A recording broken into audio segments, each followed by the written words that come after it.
So we are the Transforming the Trent Valley Landscape Partnership Scheme.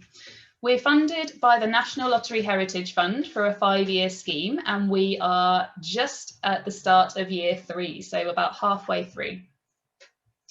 We focus on the River Trent, starting here at Rugeley. We follow the Trent along to Orrewas, up through Burton and into Derbyshire, and we also include the River Dove, which comes down past Uttoxeter, and the River Tame up from Tamworth as well. So the reason that our scheme area, which is here in purple, is so long and thin is because we're focused on the river, on its floodplains and the communities around the river as well.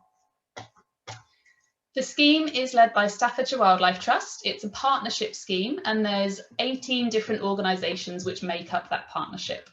So these include charities such as Derbyshire Wildlife Trust, Support Staffordshire, Canal and Rivers Trust, but also include local authorities such as East Staffordshire Borough Council, Staffordshire County Council, and some businesses including tarmac and aggregate industries as well. Within the scheme, there are 16 different projects which make up the scheme as a whole, and these fit broadly under 3 different themes, which are based around community, around access to the landscape, and around the wider landscape, the biodiversity and the habitats as well. So the projects include things like children and outdoor play and children and family activities, school engagement, volunteering, including circular walks, improving canal towpaths, and exploring the cultural heritage of the area, among others. So that is just a very quick introduction to the scheme and why we're running these talks. And I'd just like to make you aware of our final couple of Trent talks that we're going to be hosting before we finish for the summer. So these talks were started back in November, originally as a way to support people through lockdown, really. So to try and bring nature into people's homes a little bit throughout the winter and throughout a darker lockdown, or winter lockdown. As we're coming into summer, we feel that people would probably rather be outside in nature rather than looking at a Zoom screen. And I think a lot of people are a bit fed up with Zoom by this point. So we're going to have a pause over the summer months and look at returning to them in the autumn. But we do record most of our talks, and you can catch up with these on our YouTube channel if you just search for Transforming the Trent Valley. So that's enough from me. I am now going to hand over to Katie for the rest of the evening. So welcome to Katie from Outdoor Answer. Thank you very much. Thank you for coming, everyone. Nice to see so many familiar faces and some new names. I'm just going to pop my PowerPoint on. Hope that's okay for everybody. So today I'm going to be talking about my new project that I've set up called Outdoor Answer. If this screen's a bit blurry, it's because it's a screenshot. The other ones will be okay. So I wanted to set up something that will encourage people of all ages to engage with nature. So I wanted to share what I do with people. I wanted them to see the benefits as much as I've seen them. I believe that getting the most out of nature, we need to connect with it.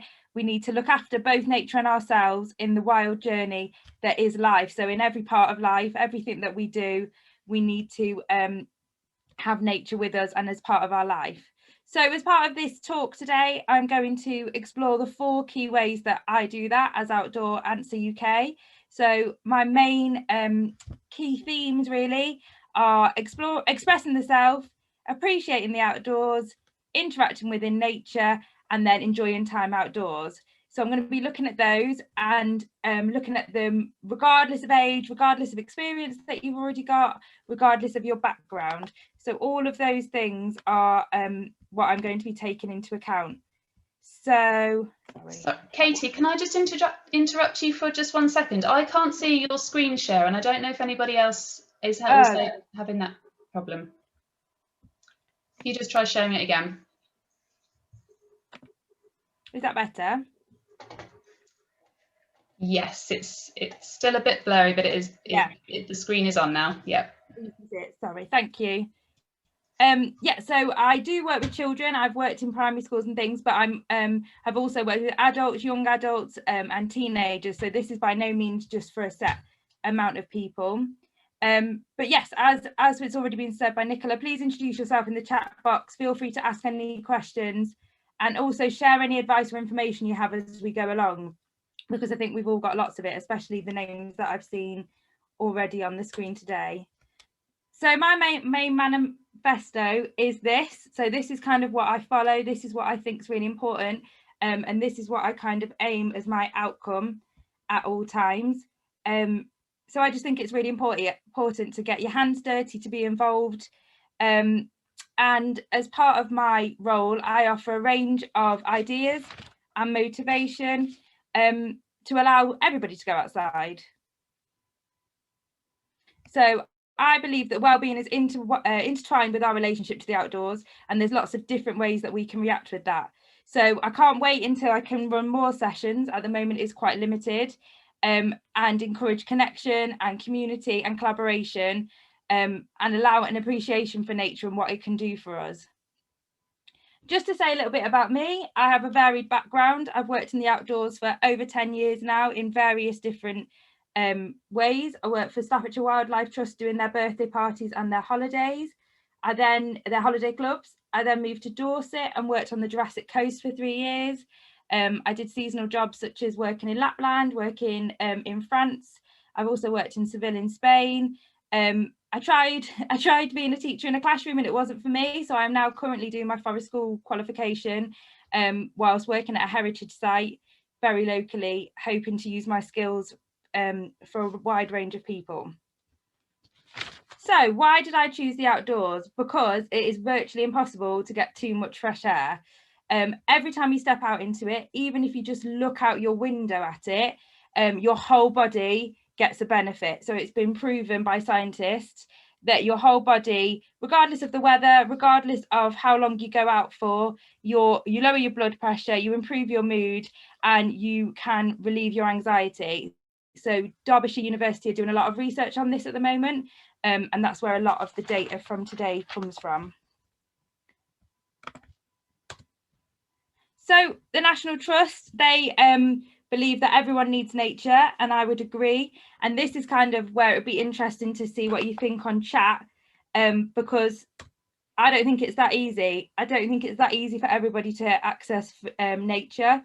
For some people, it is really, really difficult for many different reasons. And that's one of the things that I hope by having an Instagram, by raising awareness, that I can help maybe alleviate or just give people ideas to see that the outside isn't maybe as frightening as was once thought, or that they believe, or that there are easy ways to get outside that don't cost lots of money. But I'd be interested to know what other people think. There are many barriers, many that we can't see, and the outside, the Mental Health Foundation last week was based on nature, and they found in their report that the outside is deemed as a luxury, which seems very unfair, whereas some people can open their doors and go straight outside, others don't feel the same way. So there's lots of people out there trying to broaden this demographic, trying to show that whatever class, whatever background, culturally, money-wise, that you can access the outside. So I would recommend looking up Black Girls That Hike, Wild in the City, Fences and Frontiers, and there's a really good girl called Bird Girl. She's only 19, Maya Rose Craig, and she's creating lots of positive content all about birding. She's won loads of awards, and Wayne Fields was on Countryfile in the summer explaining how people could get outside, how we could remove some of those barriers that have been put in place over lots of time. And one of the really important people that I've listened to this summer is Rihanna of Black Girls Hike. She's on Radio 4 Ramblings this week, and she's got a lot of insight and lots of interesting things to listen to.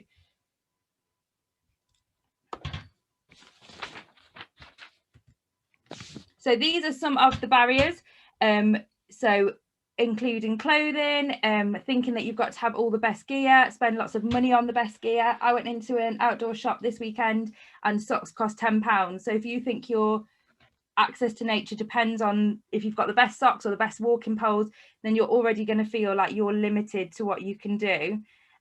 This is just a few of the things that the Outdoor Nation Special Report have highlighted, but I think it's really important that anyone who works in the outdoor is aware of these. I definitely wasn't aware of all of them, and can kind of help alleviate them in some way, even by just being aware of them, really. It's important to know that the outside isn't seen as a safe place by everyone. They don't always see it as a nice place to go for a walk. They've got bad memories and stuff.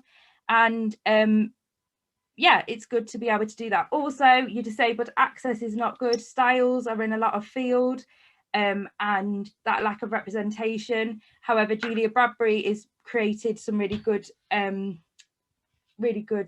work around that.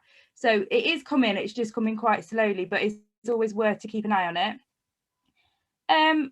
So why is all this important? Why is it important that we know all these things? Why does everybody need to have access? Well, I believe without that access, that people who don't know about nature, they won't save it. If you don't know something's there, then it's really hard to look after it. So it's vital that people have access to nature. It's vital that people think that they're part of the world that they live in, that they're part of the area that they currently live in, because without it, they don't know what is around them. So the Wildlife Trust have said that they want everyone to take an action to restore nature. However, this is really difficult if people don't know what nature is, don't know what's around them. I have been interested in nature for several years. Obviously lockdown, I think, has got a lot more people interested. It definitely got me on more walks on lockdown 1. And one of the things I started to do to try and alleviate the boredom of walking was litter pick. And as I was doing that litter pick, the first ever litter pick I did, I found a mouse, a small mouse, maybe a field mouse, in a bottle, and it had got trapped and it couldn't get out. And I think that kind of connection made me think, why would people litter? And it made me do it. I did a lot of litter picking over lockdown, and still try to fit it in, but without having that link, without seeing what happens, I think it's very easy for people to move away from it and think that it's happening somewhere else. So it's really important that people have that access, that connection, that link to nature being theirs and not somebody else's. It's a big cycle, and it's really important that we open it up so everybody gets that access. So I'd like you to have a little think about this question. Maybe write it in the chat. I'll give you a few minutes. Have a little think about this question. So what does nature mean to you?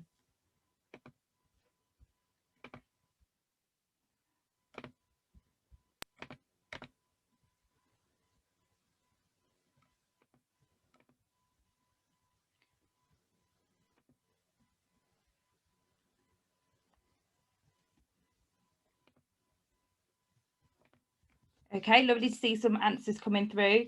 So I think some people, it might come to mind, maybe things such as a safari or going underwater. That's kind of what nature they think of, or watching a show on TV with David Attenborough. They think that nature is something other, something that's far away from them, something that they probably won't ever see or feel or touch, and they're completely disengaged from it. However, nature isn't exotic, it isn't far away, you don't need to travel to see it.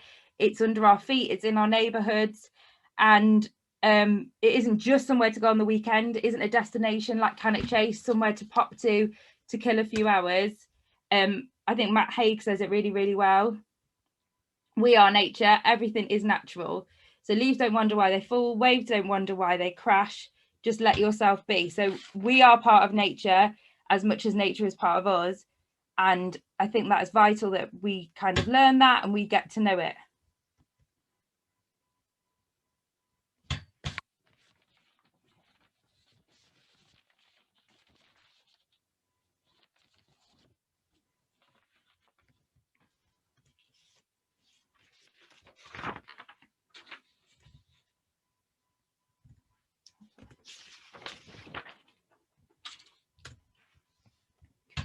So how can we do that then? It's all very well sitting around and saying, what do we do? How can we do it?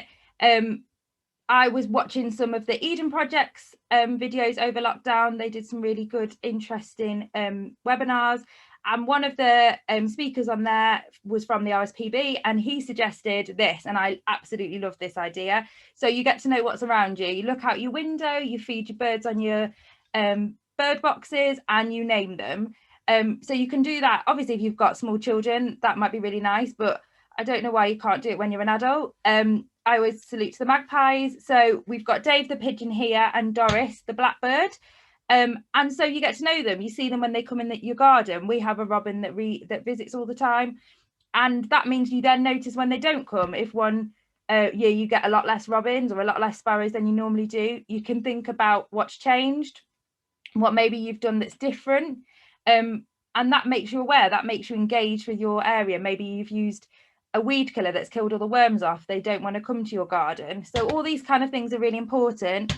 And this is a really easy way to do it and engage just in your little area. Even if you've just got a patio or a balcony, you can talk to your neighborhood animals, you can look for them. And then you're more likely to know when they don't come back. Katie, can you just share your screen again, please? Yeah. I can't see the presentation anymore. Oh, sorry. It's all right.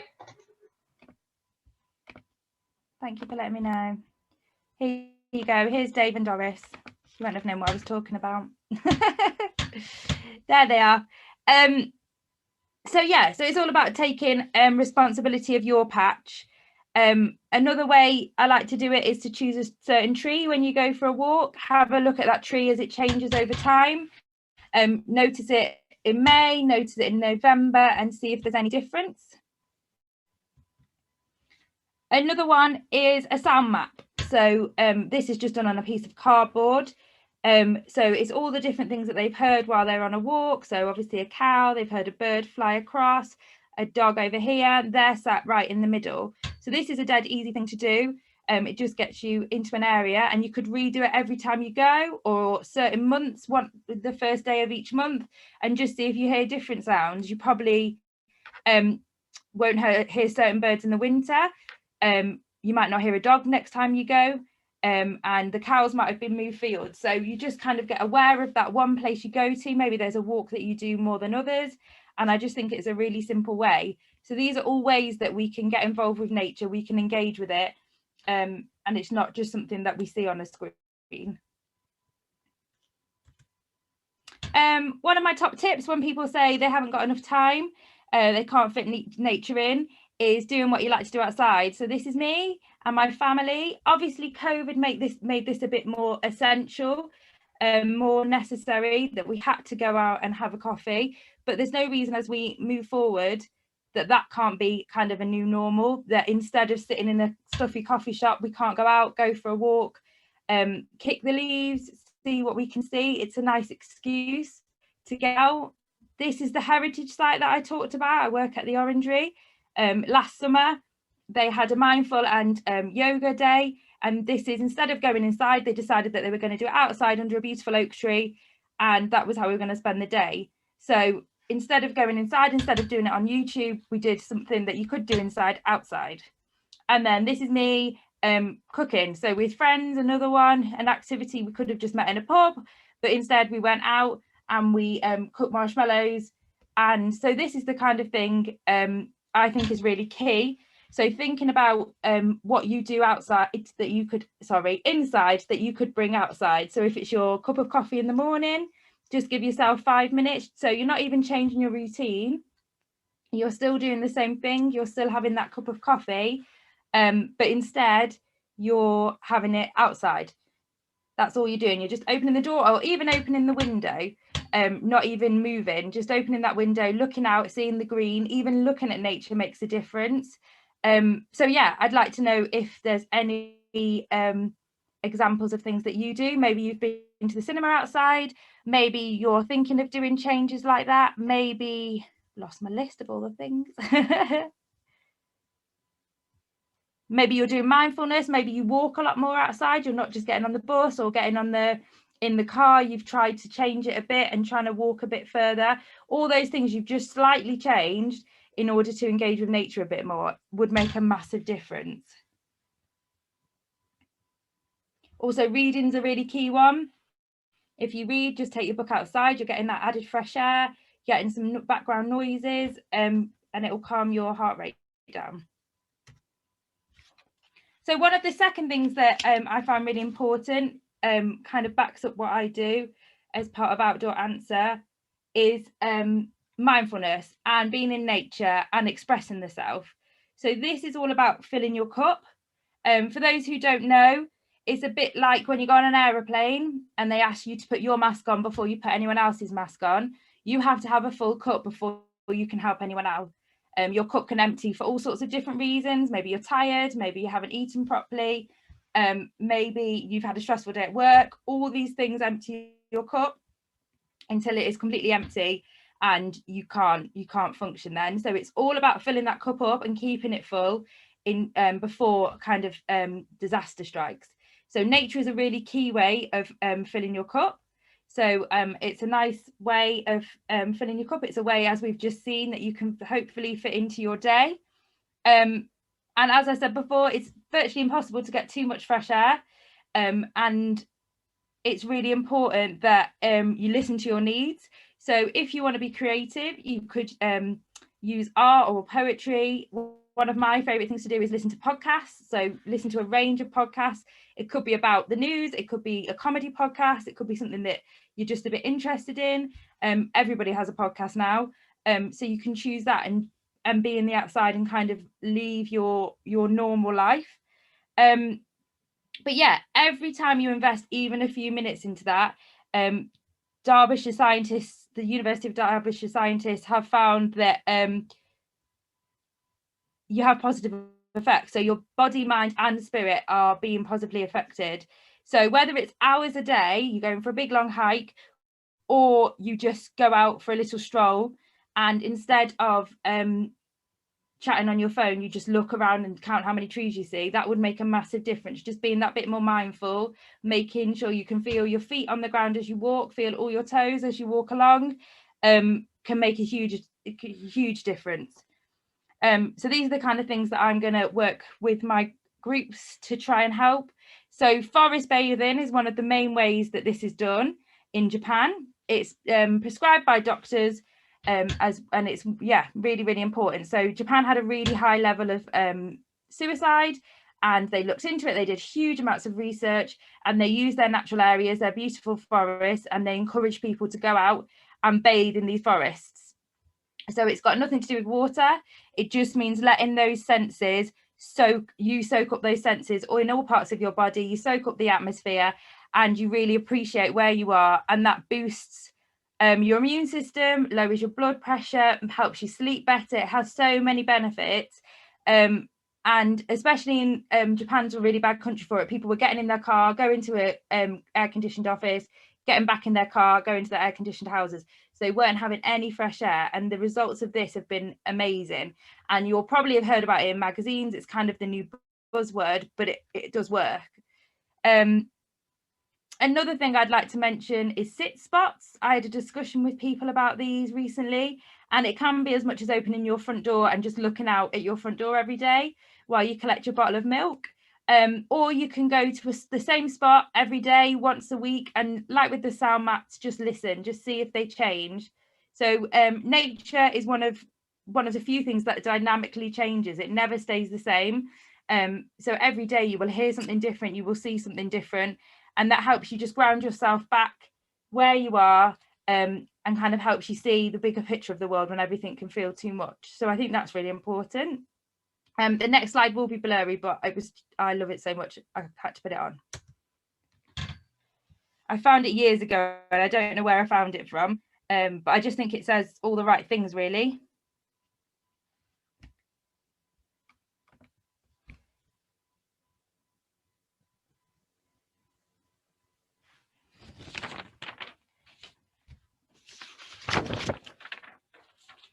So this is telling you all about nature. It's telling you about all the different positives. I love the warning that you need to keep it within reach of children. So just, yeah, so many reasons it's so important.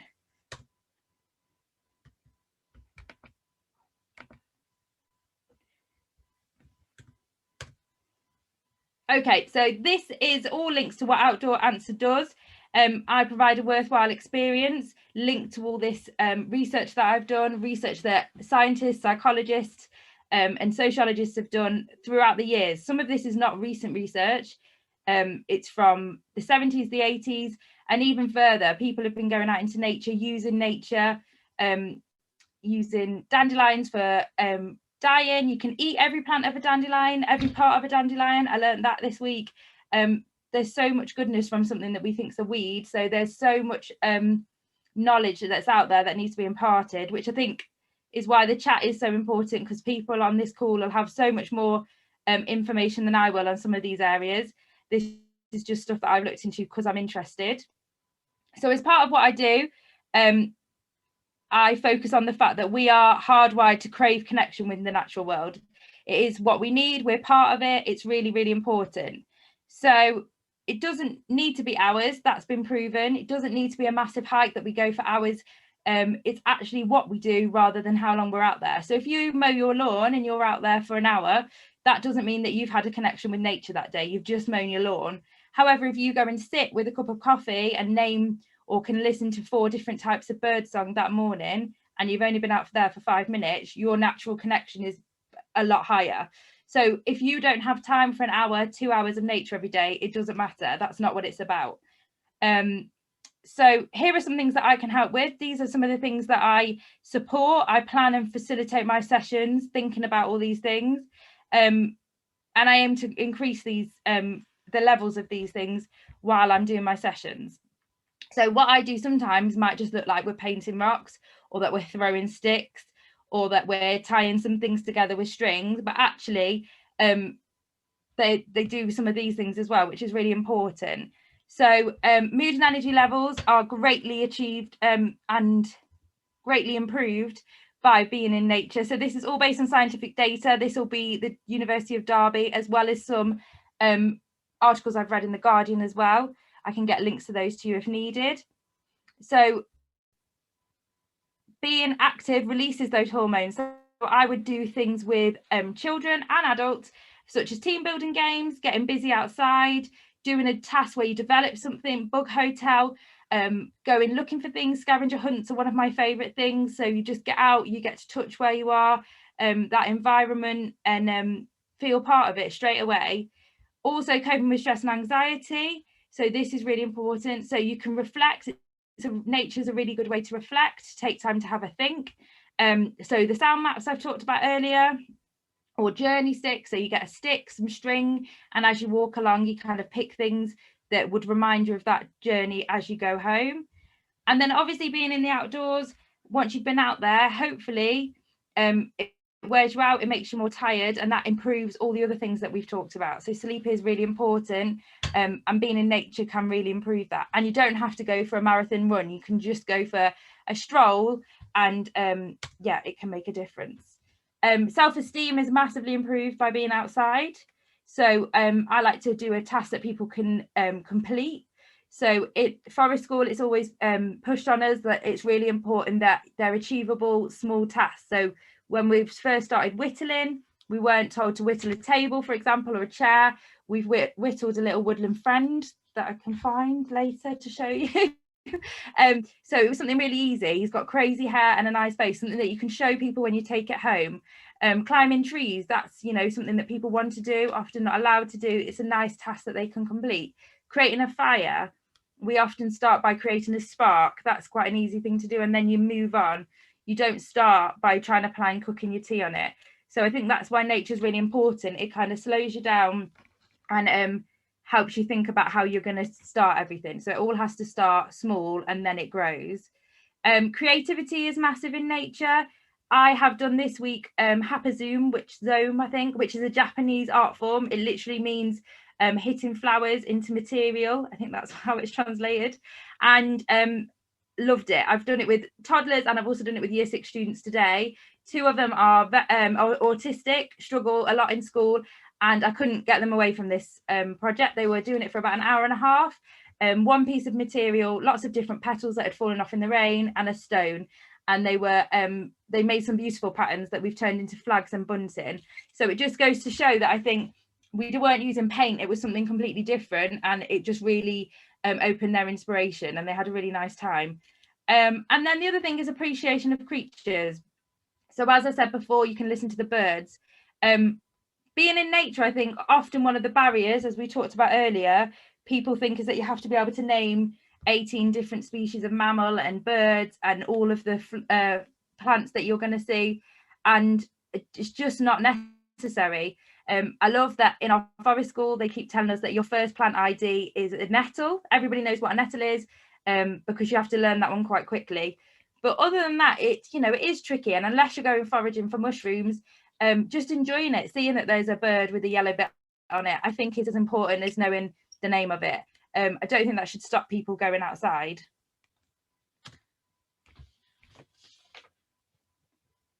Right, we're okay with that.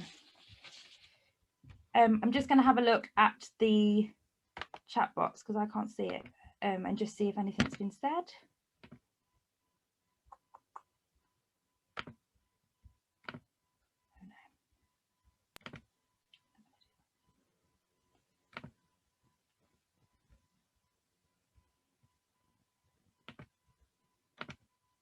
Okay, I hope everyone's all right. I can't see you at the minute. So nature's to-do list.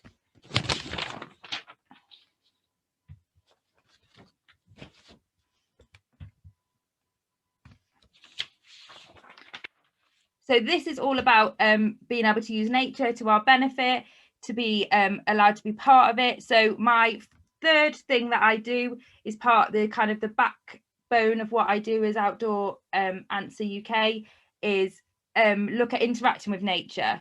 So we've already looked at the fact that a really important part is expressing the self and appreciating the outdoors.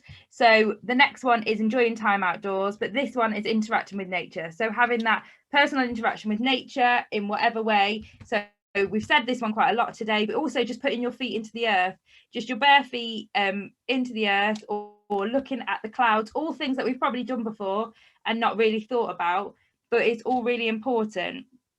So being with nature is multi-sensory. It's not a one sense thing looking at things. You're also feeling the wind, you're tasting the wild garlic that's out. So there's all sorts that's going on around you that you don't even notice. There's a rhythm to nature, which is really important. There's seasons, there's timings. As I said before, nothing changes, nothing stays the same. It's always changing. So you can notice that without it, we don't have spring, we don't have winter, the leaves fall off, we don't have to do anything, we can just look at that process and see that happening. And then we feel part of something bigger. We realise that all of those huge worries that are going on, we are part of something greater, something bigger. And like looking at the sea, which unfortunately has been difficult for us to do, it just goes in and out, and it doesn't really mind what's going on anywhere else. The sea just comes in and out daily. Like the leaves will fall off the trees, the birds will fly around, all those kind of things help root us, help to just bring us back to earth, really, when everything can feel quite a lot.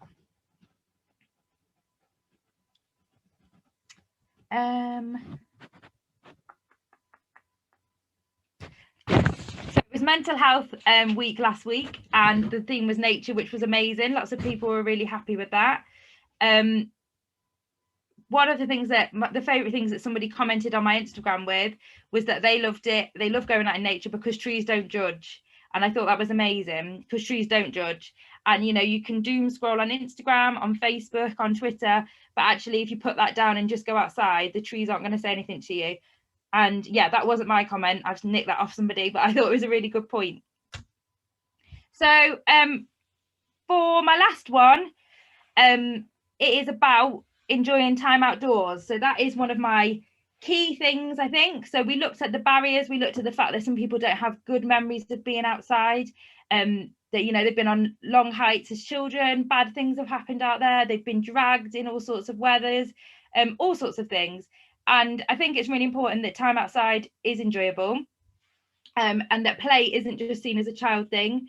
Even in school, play can be seen as something you do in reception, and then once you hit 7 or 8, you don't really play anymore. You have playtime and that's it. And luckily we are moving away from that. with forest school and all that kind of thing coming into fashion is brilliant, and we are moving away to and towards a curriculum that's a bit more fun. But I think it's really important. So it doesn't have to stop, fun doesn't, play doesn't have to stop when you hit a certain age. And some of the ideas I've come up with today are they're a bit silly, they're quite simple, you don't really need anything to do them, but I think they're kind of the best ones. They're the ones that you're going to use again, you're going to take and show other people, and that's kind of how it happens. That's what nature's all about. That's how we pass things on down the generations.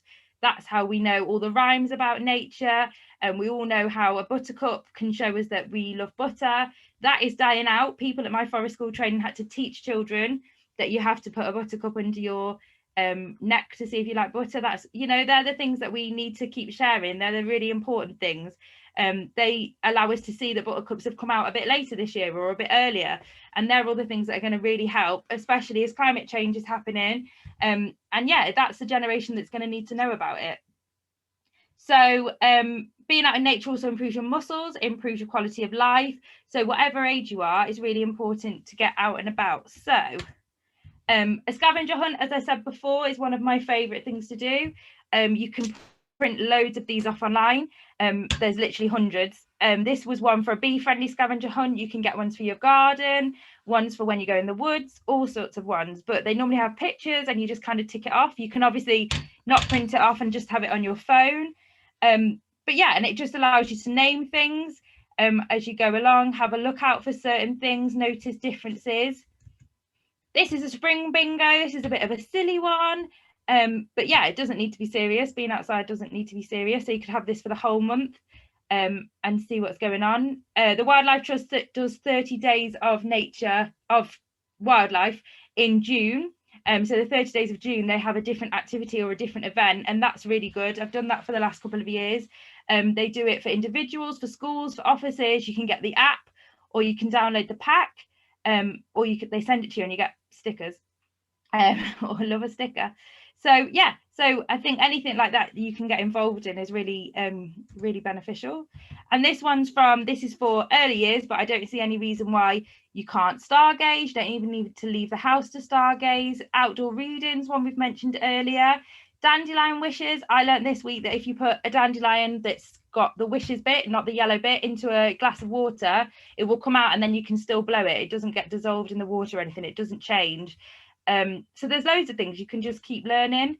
Bug hunting, identifying plants, there's so many apps you can do that on. So all these kind of things, if you're just going for a walk, the same boring walk that you always do, just add something a bit different in, see if it makes a difference. If it doesn't, you've not really lost anything. So it might just make a difference.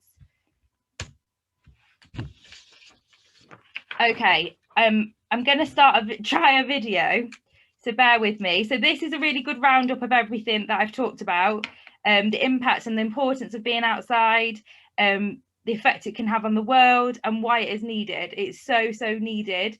Hopefully, as part of my project, I can help people that need. I mean, everybody needs to get outside more, needs to be part of it more, needs to feel a part of our world. The littering that we're seeing recently shows a complete disconnect between people. They don't think it's their world. They think it's getting thrown away somewhere. Someone else is dealing with it. So this video, hopefully, if I can do it, will just show you that.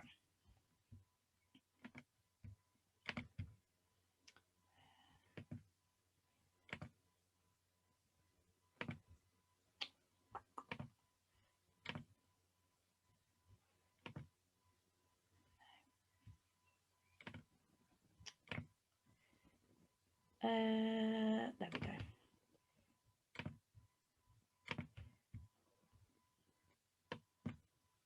Can you see that all right, Nicola? We can still see the presentation. Oh, wait a minute, that's right. There you go. Yeah. Yeah. Thank you.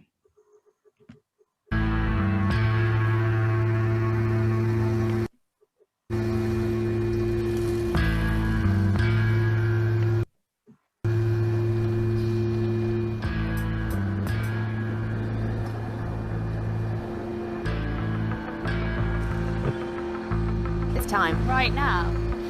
What now?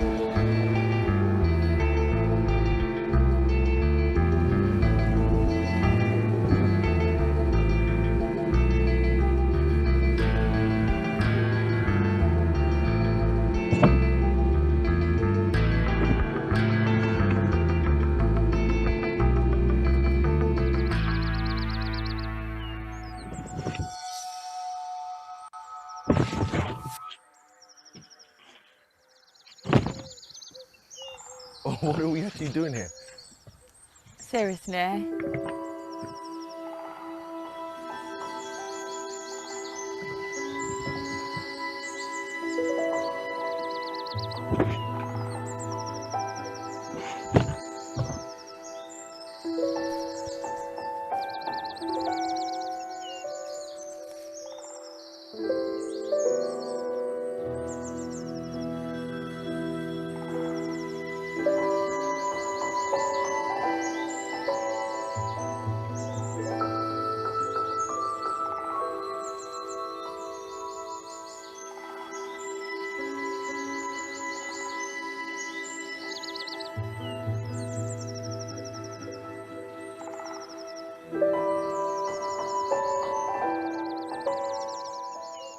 I feel absolutely amazing. Absolutely amazing. Since I've been in here, all of the stresses of life, I literally haven't thought about any of that. The smells, the sounds, you know, the trees. If you don't mind, you guys can go. I'm happy to remain here.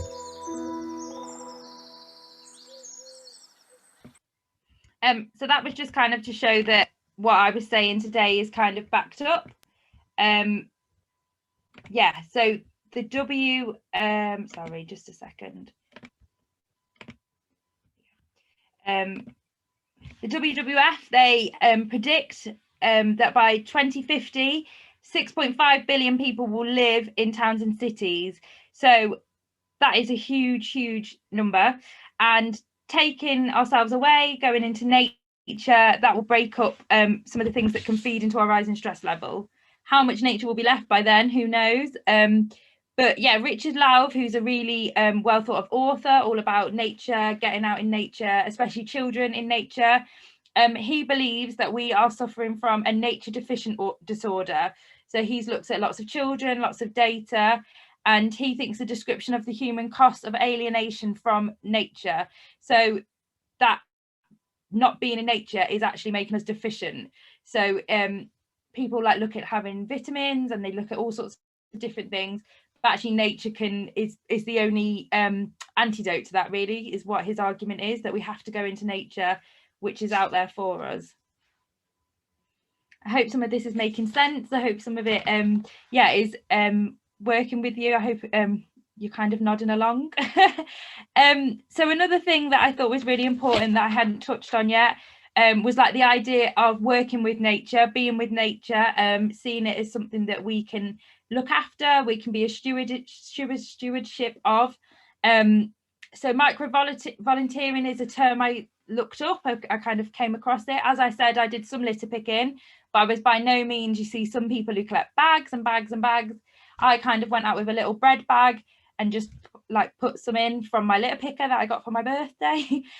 So yeah, micro volunteering is the idea that you kind of do that 5-minute beach litter pick. You kind of go and do a little bit as part of what you're already doing. You don't change your plans. Nature just fits in around you, so that people taking small actions collectively makes that big difference. I love the idea of lots of people doing something to make that big difference. And then yeah, it's looking at, I'm gonna skip this bit, it's looking at where you want to see if you want to see change. So one of my favorite sayings is from the Dalai Lama, and he said, if you think you're too small to make a difference, try sleeping with a mosquito. And I think that's really important when you're thinking, what can one person do? As we've said, like if you're in a collective or you just do a little bit, it does ripple effect. People will see what you're doing and they will hopefully follow. So these are some kind of kind words from nature that I quite like, that I hope resonate as we kind of come towards 8 o'clock. So yeah, I just wanted to share these with you a bit. So be patient with yourself. Nothing in nature blooms all year, so it has to have a rest. Trees have a time where they're dormant, they kind of go to sleep, they slow down. Every year they need that.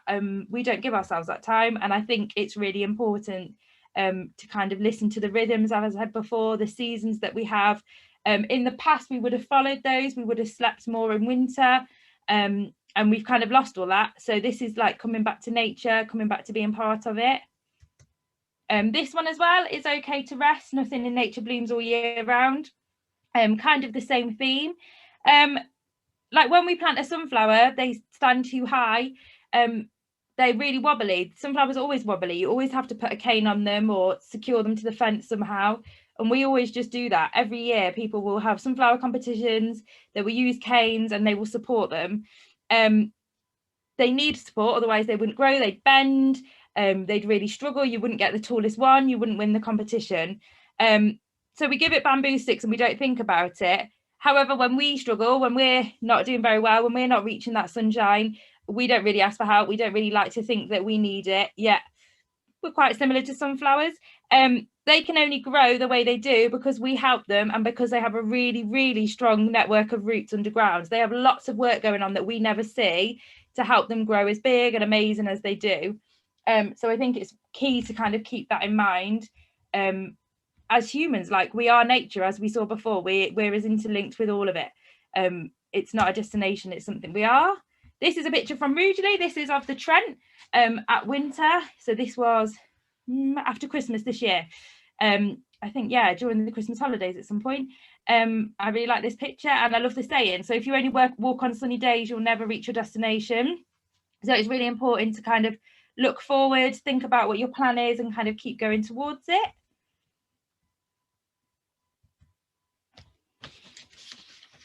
And this one, if you do have me on Instagram, or you will have me on Instagram later, I kind of go on about this quite a lot. So people are always saying about how beautiful butterflies are, how amazing they are, what a fantastic process it is to go from being a caterpillar to a butterfly. But like at one point, they're literally goo in a cocoon. They're just a mess. Like, it's not a very pretty process. It's not a process they'd probably choose to go through, but they have to do it. That's what happens. So it's kind of like a caterpillar doesn't know it's going to become a butterfly. It doesn't know what's happening to it. It's just in a gooey mess. And I think that's a good metaphor for life. Sometimes you are just a big gooey mess, and you might wake up and become a butterfly. And I think that's really important, that you just keep going. And this is the thing with nature. The more you learn, the more you kind of realize we are all just part of this big cycle. You have like your down days, your good days. Some seasons are just a bit rubbish. Like fields have really bad seasons. They have seasons where they don't grow, all sorts of things. So I think I like this one about butterflies, that they really look beautiful. They look like, no hard work's gone into it, but we really have no idea what's gone on. Okay, how are we doing for time?